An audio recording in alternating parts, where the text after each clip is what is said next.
안녕하십니까. 공병호TV의 공병호입니다. 이번 제주 4.3 사건 기념 행사에서 문재인 대통령은 이렇게 주장했습니다. 국민 여러분, 제주도민 여러분, 제주도 4.3 사건에는 두 개의 역사가 흐르고 있습니다. 국가 폭력으로 국민의 생명과 인권을 유린한 우리 현대사 최대의 비극이 담긴 역사이며 평화와 인권을 향한 회복의 상생의 역사입니다. 완전한 독립을 꿈꾸며 분단을 반대했다는 이유로 당시 국가 권력은 제주도민에게 빨갱이, 폭동, 반란의 이름을 뒤집어 씌워서 무자비하게 탄압하고 죽음으로 몰고 갔습니다. 대통령의 제주 4.3 사건은 국가폭력이고 또 옳지 못한 일이다 이렇게 단정을 하고 들어갑니다. 물론 연설문 작성자가 작성해 준 그런 대본을 대통령이 읽었겠지만 이것은 제대로 된 역사인식과는 조금 거리가 있다 이렇게 생각합니다. 당사자의 정언도 중요하지만 그 당시의 역사적 사료가 제주 4.3 사건이 어떻게 출발했는가를 살펴보는 데 큰 도움이 됩니다. 얼마 전에 돌아가신 1940년 제주 출신으로 제주대와 한양대 교수를 지냈던 현기련 교수님이 생전에 쓴 이 책입니다. 섬의 반란, 1948년 4월 3일 제주 4.3 사건의 진실, 100년 동안 2014년도에 출간된 책입니다. 현기련 교수님은 8살 때 제주 4.3 사건을 제주도에서 직접 경험했습니다. 아마 이 책은 여러분들이 실상을 이해하는 데 크게 도움이 될 수 있는, 부피도 얼마 되지 않는 아주 잘 쓴 책이고, 아마 이 책보다 훨씬 두터운 또 보고서가 한 건 현기련 교수님이 생전에 남긴 역작 가운데 하나입니다. 한번 여러분 어떤 선입견이나 편견 없이 이 인생의 후반전에 이 소위 제주 4.3 사건의 왜곡을 방지하고 역사적 진실을 남기기 위해서 분투 노력했던 현기련 교수님의 짧은 이 책을 중심으로 해서 여러분들에게 한번 소개해 드리도록 하겠습니다. 현기련 교수의 저술의 28쪽입니다. 제주도에서 조선공산당이 조직된 것은 1945년 10월이었다. 제주 민가에서 20여 명이 참석해서 결성했고 엄격한 그런 조사를 받은 후에 결성되었다. 다시 현기련 교수의 29쪽입니다. 이 책입니다. 1947년 초에 3,000명까지 세력을 확장한 제주 남로당은 1947년 제주도에서 3.1절 기념 행사를 전략적으로 이용해서 정치 세력화하는 데 성공한다. 좌익 세력은 1947년 백두부터 제주도 민주주의, 민족전성, 이른바 민전을 결성했고 그해 1월에 조선민주주의 청년동맹, 민청을 결성했다. 위원장으로 선출된 인물은 김택수였는데 그는 일제강점기에 항일운동에 참석했던 공상당원이었다. 민청은 업과 면 단위까지 조직되었고 중앙에서 테러단체로 규정되어 그 활동이 제한되자 이름을 민애청으로 바꾸게 된다. 여기서 중요한 것은 제주 민애청은 4.3 사건 인민유격대의 중심 세력이 되었다. 이 외에도 부녀동맹이 결성되는 등 남로당의 외곽 조직들이 1947년 초에 이르러서 제주도 전체적으로 확대 조직되었다.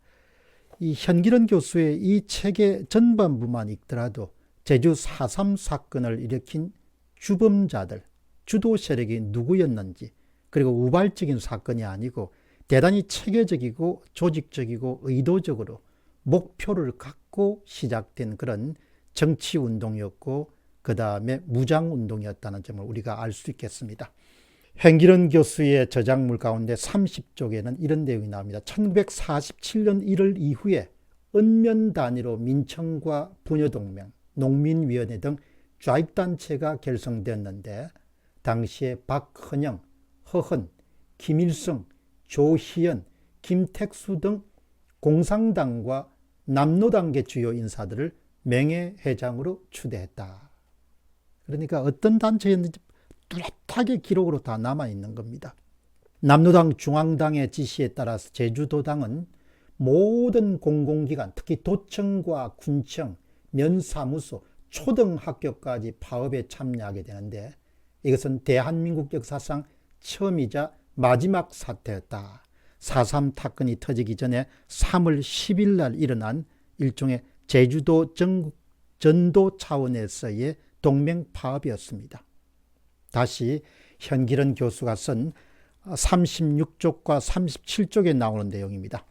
제주 남노당은 3.1절 행사와 3월 10일 총파업에서 자신감을 얻은 다음에 1948년 4월 3일 새벽 무장한 인민유격대가 제주도 내 경찰관서 12곳을 공격해서 경찰관을 살해하고 선거 관계자 및 우익 인사를 테러하면서 바로 제주 4.3 사건이 시작되었다. 이날 무장한 인민유격대는 우익 인사를 매우 잔인하게 살해했고 지목했던 당사자가 없는 경우에 노모나 부인이나 어린 아이까지도 대신 살해했다. 이것은 제주사에서 처음 있는 일로 끔찍한 사건이었다. 여러분들에게 지금 소개해드리는 것은 제주 4.3 사건이 4월 3일 날 기념행사장에서 문재인 대통령이 국가폭력이다 이렇게 단정하고 있기 때문에 이 현기런 교수의 섬의 반란이라는 책에 나온 연구 보고서를 기반으로 해서 그 사실을 정정해서 여러분들에게 알려드린 것입니다. 여기에서는 어떤 가치 판단도 동원되지 않았고 오로지 현기런 교수님이 돌아가시기 전에 제주 출신으로서 역사적 왜곡이 있어서 안 되겠다는 생각 때문에 자신이 마지막 분투 노력했던 이 보고서에 기반을 두고 있습니다. 37쪽에 현기런 교수의 이야기입니다. 이러한 유격대의 잔인성은 공산주의 혁명정사가 되기 위한 사상교육의 결과였다. 누구도 선거 관리 업무나 우익단체에서 활동할 엄두를 내지 못하도록 겁을 주는 전술이었다. 이러한 테러는 계속되었다.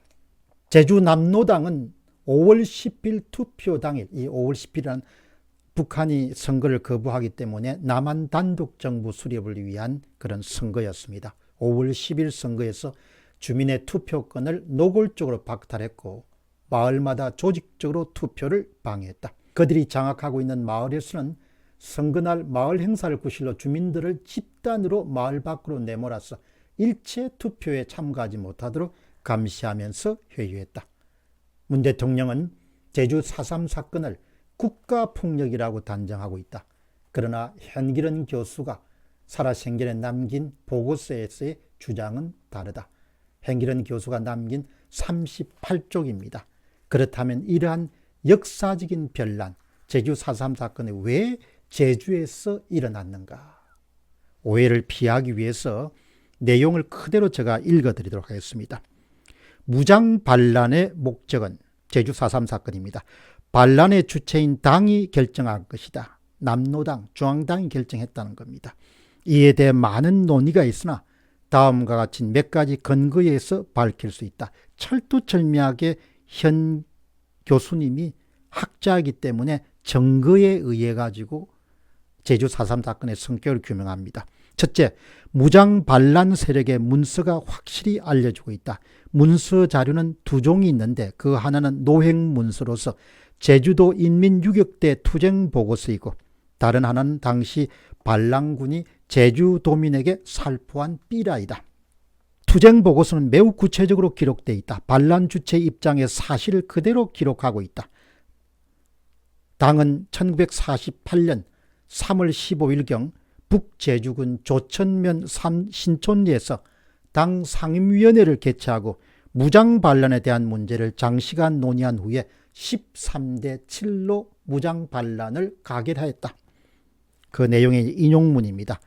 기후 사태가 악화됨을 간치한 도 상임위원회, 남노당 상임위원회, 제주도당 상임위원회는 3월 15일 도 파견 얼굴을 중심으로 회합을 개최하여 첫째, 조직의 수호와 방어의 수단으로, 둘째, 단선, 단정, 반대, 구궁, 투쟁의 방법으로, 적당한 시간에 전도민을 총걸기시키는 무장반격전을 기획 결정하였다. 그러니까 제주 4.3 사건이 국가폭력이 아니고 국가를, 대한민국이란 나라를 전복시키기 위해 가지고 출범을 방해하기 위해 실시된 일종의 남노당에 의해서 무장운동이었다는 겁니다. 그것이 바로 노획된 문서를 통해서 알려졌고, 또 이 문서는 4.3 무장반란의 목적을 분명하게 밝히고 있다. 여기에서 구국투쟁은 조선민주주의 인민공화국 수립을 위한 투쟁이고 북한입니다. 이 반란을 계기로 전도민이 총걸기에 무장반격전을 기획 결정했다는 것이다. 즉 무장반란으로 제주도 전역을 완전 장악할 것을 계획했다.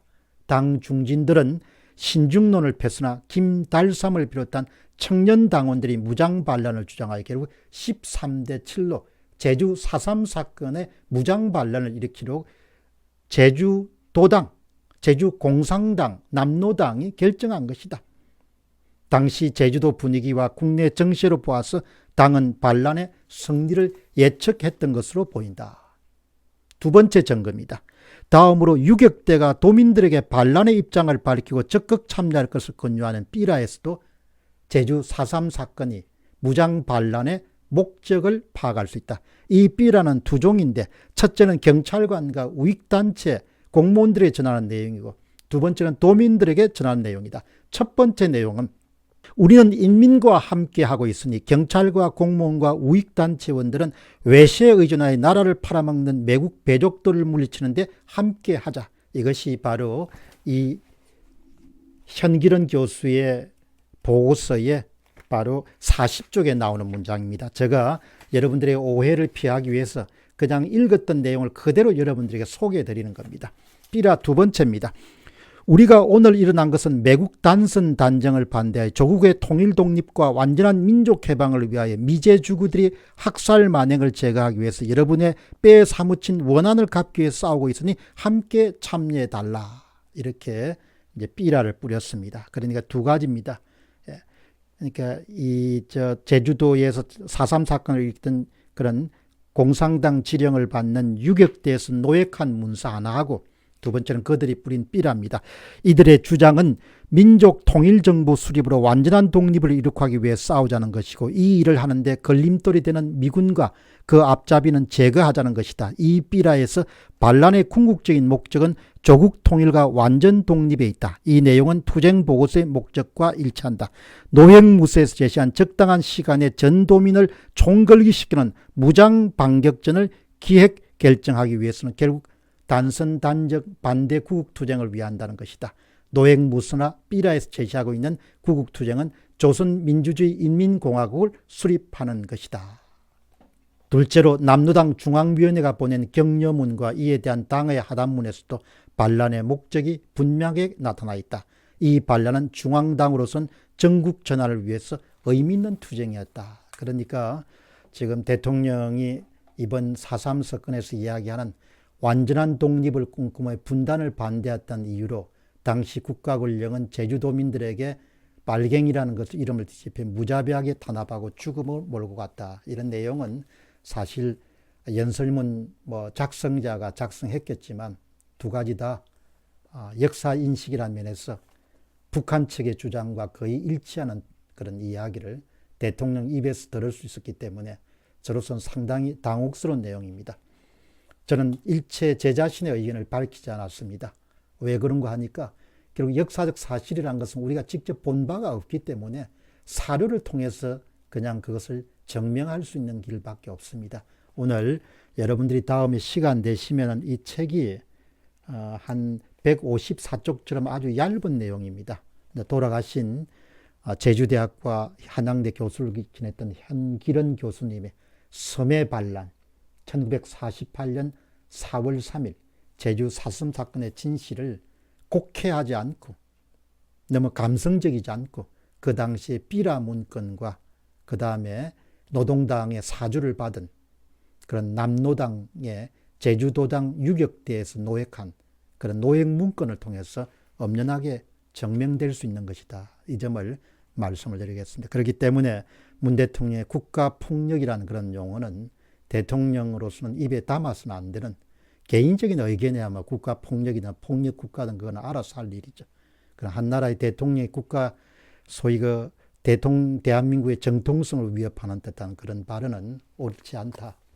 제가 늘 말씀드리지만 과학하는 사람들은 항상 증거와 사실에 의존해서 여러분들의 말씀을 드린다 생각하시고 일체 오해가 없으시길 바랍니다. 한번 시간 되실 때 이 100년 동안에서 나온 이 책을 한번 읽어보시고 오늘 한 독자분 전화를 듣는데 아침에 이제 했던 김영중 씨가 펴낸 이분도 1941년생입니다. 제주 4.3 사건 문과 답. 이 책은 아마 시판이 지금 되고 있지 않는 모양입니다. 그러나 이 책은 시판되고 있기 때문에 여러분들 한번 구입해서 읽어보시면은 제주 4.3 사건의 진실에 대해서 정확하게 이해하실 수 있을 겁니다.